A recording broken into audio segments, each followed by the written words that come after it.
AI seems intimidating at first, like a giant looming over your work. But let's reframe it. AI is just a very fast intern. Instead of complex magic, it handles repetitive tasks effortlessly. Emails piling up? AI types them in a blink. Messy data? It organizes charts instantly. It's fast, but not perfect. Sometimes it hiccups. That's okay. You still focus on what humans do best. AI can multiply its output, like cloning your fastest intern.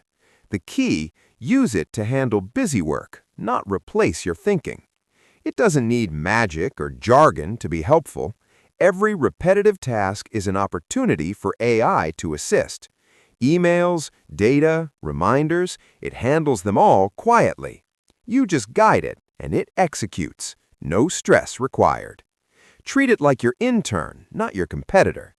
AI is easy. Focus on your strengths and let it be your fastest helper.